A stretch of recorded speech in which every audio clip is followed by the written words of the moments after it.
মূল্যস্ফীতির কারণে দ্রব্যমূল্যের, বিশেষ করে নিত্যপ্রয়োজনীয় দ্রব্যমূল্যের যে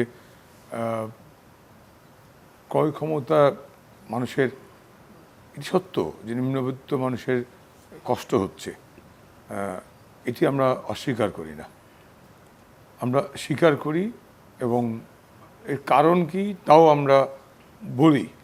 যেমন কোভিড পরবর্তী বা কোভিডকালীন সময়ে গোটা বিশ্বের অর্থনীতির মন্দা ধাক্কা, পরপরই রাশিয়া ইউক্রেন যুদ্ধ, সেখান থেকে এই যে ধারাবাহিকভাবে মূল্যস্ফীতি শুধু বাংলাদেশে না, পৃথিবীর দেশে দেশে, একেবারেই উন্নত দেশগুলোও কিন্তু টালমাটাল। আমার বক্তব্যটা হচ্ছে এই দ্রব্যমূল্যের ঊর্ধ্বগতির মধ্যে আমি সাধারণ মানুষের জন্য কি করতে পারলাম। সরকারের থেকে আমি সাধারণ মানুষের জন্য 15 টাকায় চাউল দিচ্ছি। সরকারের থেকে আমি টিসিবির মাধ্যমে একেবারেই নিম্নবিত্তের মানুষের জন্য নিত্যপ্রয়োজনীয় সামগ্রী কম মূল্যে, ন্যায্য মূল্যে সরবরাহ করার চেষ্টা, ভর্তুকি সরবরাহ করছি। আমি ওএমএসের মাধ্যমে চাউল দিচ্ছি। আমি ভিজিডির মাধ্যমে 30 কেজি করে চাউল বিনা পয়সায় দিচ্ছি। আমি এত সংকটের মধ্যেও, কোভিড সৃষ্ট যে অর্থনৈতিক মন্দা দুর্যোগের মধ্যেও কিন্তু আমি একদিনের জন্য সোশ্যাল সেফটি নেট বন্ধ করি নাই। আমি সামাজিক যে নিরাপত্তা বেষ্টনী তার আওতায় বয়স্ক ভাতা, বিধবা ভাতা, মাতৃত্বকালীন ভাতা থেকে করে প্রতিবন্ধী ভাতা কোনোটাই বন্ধ করি নাই। আমি জেলেদের জন্য 40 কেজি চাউল বন্ধ করি নাই। আমি কিন্তু 1 বছরের জন্য বিনা পয়সায় বই দেওয়া বন্ধ করি নাই। অর্থাৎ এই মানুষগুলো যাদের কষ্ট হচ্ছে, আমরা কিন্তু ধারণ করছি সেই কষ্টটা, ধারণ করেই কিন্তু তাদের জন্য এই উদ্যোগ। যারা সামর্থ্য আছে, মধ্যবিত্ত, উচ্চবিত্ত, তাদের 70, 80, 100 টাকা চাল কিন্তু খুব বেশি সমস্যা হচ্ছে না, হয় না। কিন্তু আমার মূল উদ্দেশ্য হচ্ছে ওই মানুষগুলোকে অ্যাড্রেস করা। আমি কিন্তু কষ্টটা অস্বীকার করছি না। দ্রব্যমূল্য বেড়েছে তাও কিন্তু সরকার অস্বীকার করছে না।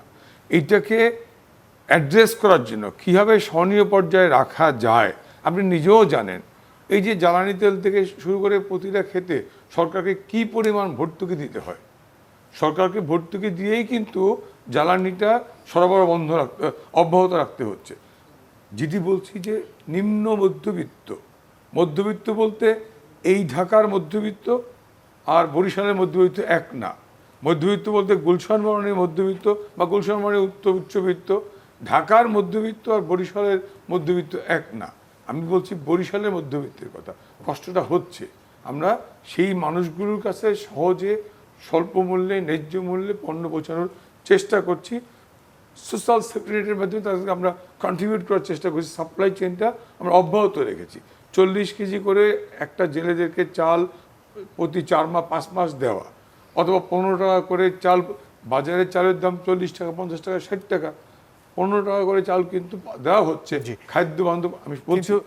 এর পাশাপাশিও তো বাস্তবতা হচ্ছে জনাব বেনজির আহমেদের মতো মানুষরা কোটি কোটি টাকার সম্পত্তি বানাচ্ছেন এবং ব্যাংক থেকে টাকা উঠিয়ে নিয়ে বিদেশ চলে যেতে পারছেন। সেখানে দুদক যদিও তলব করছে। আমার একটা ছোট্ট কথা হচ্ছেই যে ব্যাংক জব্দ, ব্যাংকের টাকা তুলে নেওয়া বিষয়টা পুরোটাই অনুসন্ধানের আওতায় রয়েছে।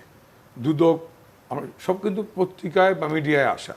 একজাক্টলি ভিতরে বিষয়টা কি, দুদক কি অনুসন্ধান শুরু করেছে কিনা, দুদক কি তাকে নোটিশ করেছে কিনা, দুদক কি তাকে সম্পদ বিবরণী জমা দেওয়ার জন্য বলেছে কিনা।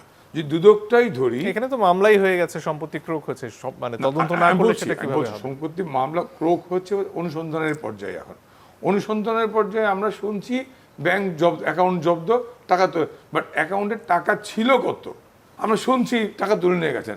আদৌ টাকা ছিল না কত টাকা তুলছে সেটা তো আবিষ্কার করা খুব জটিল বিষয়। ব্যাংকের টাকা নাই, তুলে নিয়ে গেছেন বললাম। আমি কি জানি যে ওই ব্যাংকে 100 কোটি টাকা ছিল, তিনি তুলে নিয়ে গেছেন? না জেনেই বলছি ব্যাংক টাকা তুলে নিয়ে গেছেন। একজাক্টলি 6 মাস, 1 বছর, 2 বছরের ব্যাংকের যে আমরা যে বিবরণীটা আনতে পারি, অর্থাৎ স্টেটমেন্টটা আনতে পারি, তাহলে বলতে পারবো। মানে সেই বিবরণী পাওয়া কি খুব দুষ্কর একটা ব্যাপার? একটা ব্যাংকে কত টাকা ছিল, যেই মিডিয়া তাকে বলা হচ্ছে টাকা তুলে নিয়ে গেছেন, সেই মিডিয়া কিন্তু বলছেন না যে জনতা ব্যাংকে 100 কোটি টাকা ছিল আর 1 টাকাও নাই। ক্যাটাগরিগুলোকে বলছেন ঢালাও, এই ঢালাও, এটা হচ্ছে, সেটা তো দুদকের তরফ থেকেই বলা সম্ভব ছিল। দুদক যদি বলে থাকে তাহলে আপনি বলতে পারেন। দুদক বলছে, দুদক কি বলছে, মিডিয়ায় কি আসছে, আমি কাউকে ডিফেন্ড করছি না। আমার বক্তব্যটা হচ্ছে, হ্যাঁ, বেনজির আহমেদরা বা আজিজ সাহেবরা গণতন্ত্র সাংবিধানিক ধারাবাহিকতার পক্ষে ছিলেন, যেটি নিয়ে অনেকের মাথা ব্যথা আছে। বিএনপি যখন জ্বালাও পোড়াও অগ্নিসন্ত্রাস করে নির্বাচন বানচাল করছে, তখন তারা গণতন্ত্র সাংবিধানিক ধারাবাহিকতার পক্ষে অবস্থান নিয়েছেন।